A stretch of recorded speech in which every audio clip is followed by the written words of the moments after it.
Assalamualaikum dan salam sejahtera. Bersama saya Mazrona Kalinggalan dalam Berita Pagi Sabah edisi Jumaat 2 Disember 2022. Kerajaan negeri menyumbangkan sebanyak RM100,000 bagi penganjuran Anugerah Media Kinabalu KPA 2022.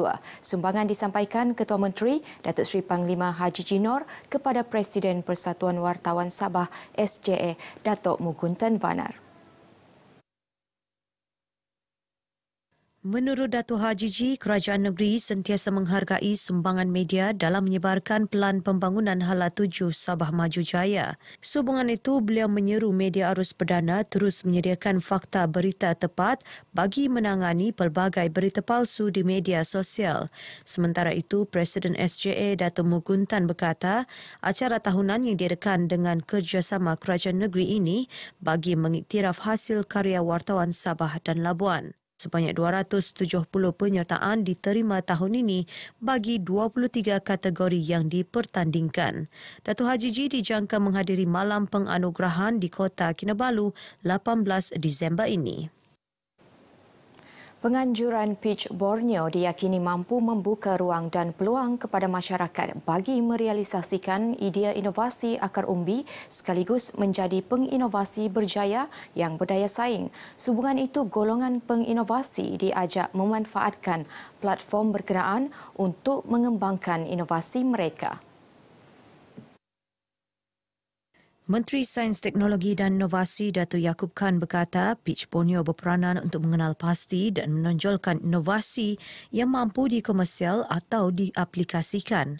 Beliau berucap demikian sempena majlis penutupan Pitch Borneo 2022 di Kota Kinabalu. Teks ucapannya dibacakan Setiausaha Tetap Kementerian Datuk Zainuddin Aman. Pitch Borneo ialah pertandingan pitching terbuka kepada semua usahawan untuk mencadangkan idea perniagaan mereka bagi memenangi pembiayaan dan modal permulaan bernilai RM200,000. Situasi semasa COVID-19, angka jangkitan baru bertambah 43 kes kepada 168 semalam. Pertambahan tersebut sejajar dengan peningkatan tinggi kadar positiviti. Menurut Menteri Kerajaan Tempatan dan Perumahan, Datuk Seri Panglima Masidi Manjun, sejumlah 1,630 sampel ujian direkodkan dengan kadar positiviti lebih tinggi iaitu 10.31% berbanding 6.41% pada hari sebelumnya. 5 daerah merekodkan jangkitan 2 angka iaitu Kota Kinabalu 46 kes, Sandakan 18 kes, Tuaran 16 kes, Papar 14 kes dan Putatan 10 kes. Hanya 8 daerah tidak merekodkan sebarang kes baharu. 166 kes direkodkan dalam kategori 1 dan kategori 2 serta 2 kes dalam kategori 4. Seramai 152 pesakit sembuh manakala 296 pesakit sedang menerima rawatan. Sebagai langkah menarik minat murid dalam bidang kewartawanan dan penyiaran, Jabatan Penyiaran Sabah dan Sekolah Kebangsaan Api-Api Kota Kinabalu bekerjasama menganjurkan bengkel kewartawanan, fotografi, rakaman dan penyuntingan video serta teknikal. Ia sekaligus menggilap bakat murid-murid bermula di bangku sekolah. Pihak sekolah berharap agar program jaringan bersama dengan pihak RTM dapat diteruskan dan juga murid-murid SK Api-Api khususnya dapat menonjolkan ataupun mempamerkan, meningkatkan prestasi menerusi bidang kewartawanan ini. Beliau ditemui RDM di Sekolah Kebangsaan Api-Api Kota Kinabalu. Bengkel ini dapat meningkatkan pengetahuan dan kemahiran pelajar sekaligus menggalak mereka menguasai bidang kewartawanan. Mereka yang ditemui turut menyambut baik program kewartawanan ini. Saya enjoy lah hari ini sebab saya ada peluang untuk merasakan apa menjadi kameramen, membaca berita dan lain-lain gitulah. Saya nanti kalau saya besar saya rasa saya mau jadi kameramen lah atau director. Aisyah dapat banyak ilmu tentang RTM dan Aisyah dapat rasalah jadi wartawan tu. Pernah terfikir jadi wartawan, mau jadi pembaca berita. Temasya Sukan Sekolah bukan sahaja membina semangat kesukanan, malah keyakinan diri serta menggalak kreativiti dan inovasi dalam kalangan pelajar. Elemen itu penting bagi mengiktiraf kemampuan berfikir dalam menjana kemenjadian murid yang cemerlang. Ahli Parlimen Tawau Los Sufui berkata temasya tahunan ini antara usaha sekolah memastikan akses pendidikan berkualiti sekaligus memberi kesan kepada pencapaian pembelajaran murid. Amat pentinglah di sekolah kita bukan hanya ini tempat untuk membawa pengetahuan, tapi mempunyai satu badan yang sihat agak penting juga kan, supaya kita bukan hanya mempunyai otak yang cerdas pedas dan juga kita mempunyai satu badan yang cukup baik. Dan saya harap mereka ada peluang nanti bukan hanya di peringkat sekolah mereka, akan juga di peringkat Tarian Tawau, ada juga ada peluang untuk mewakili dalam peringkat negeri juga. Beliau berkata demikian kepada media selepas merasmikan kejohanan olahraga tahunan Sekolah Kebangsaan Batu Payung di Kompleks Sukan Tawau. Dalam pada itu, Lo berharap ibu bapa atau penjaga dapat memberi sokongan moral kepada anak-anak untuk bergiat cergas dalam aktiviti sukan demi mencapai kecemerlangan dalam bidang kurikulum. Penganjuran aktiviti sukan di peringkat prasekolah antara platform terbaik bagi menyuburkan potensi dan melahirkan murid yang cergas fizikal dan mental. Sehubungan itu, ibu bapa perlu memberi sokongan dan menggalakkan anak-anak mereka untuk menceburi bidang sukan dan permainan yang diminati seawal prasekolah. Jelas Timbalan Pengarah Sektor Pengurusan Sekolah Jabatan Pendidikan Negeri Abidin Marjan, sistem pendidikan kini menilai kemenjadian pelajar secara menyeluruh iaitu meliputi kecemerlangan akademik dan juga kurikulum.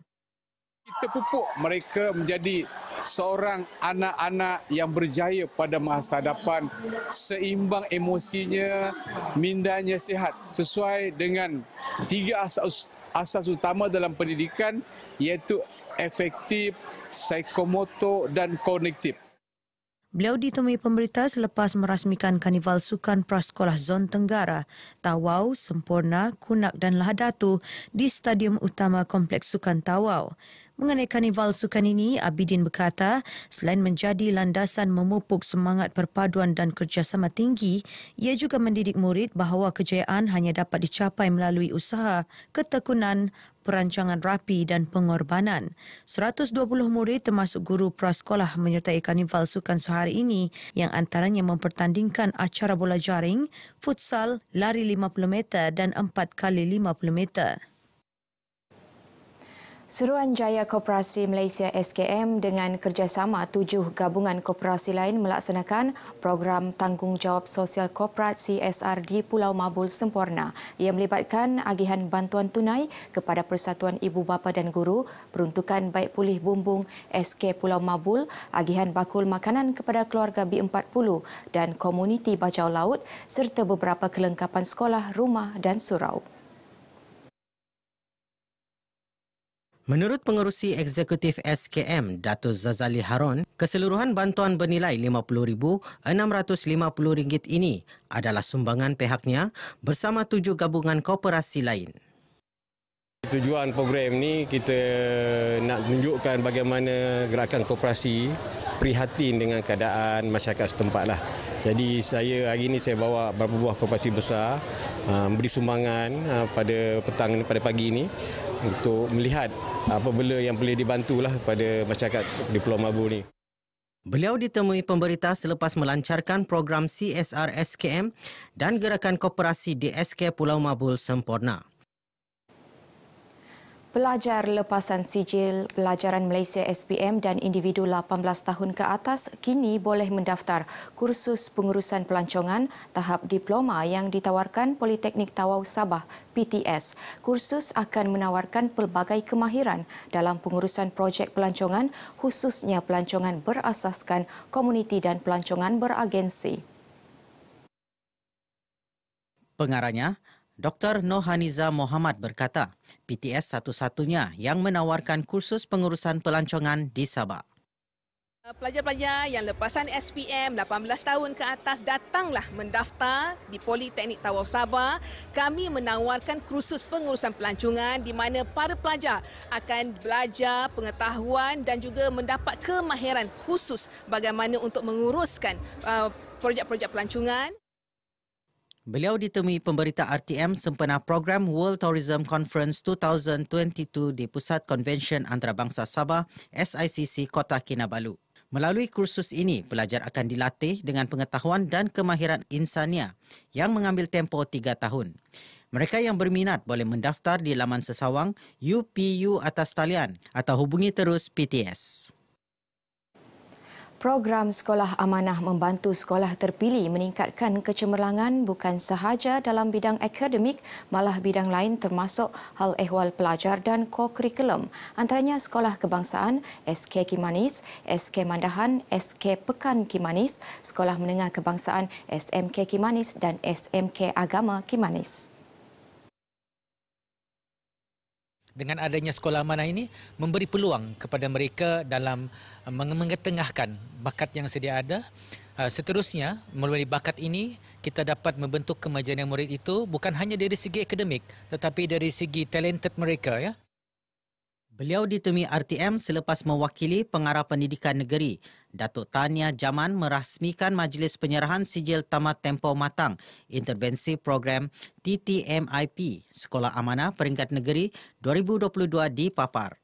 Dalam pada itu, Dr. Azman berharap program ini diperluas ke sekolah lain di seluruh Sabah dan berada di landasan tepat dalam melestarikan sistem pendidikan.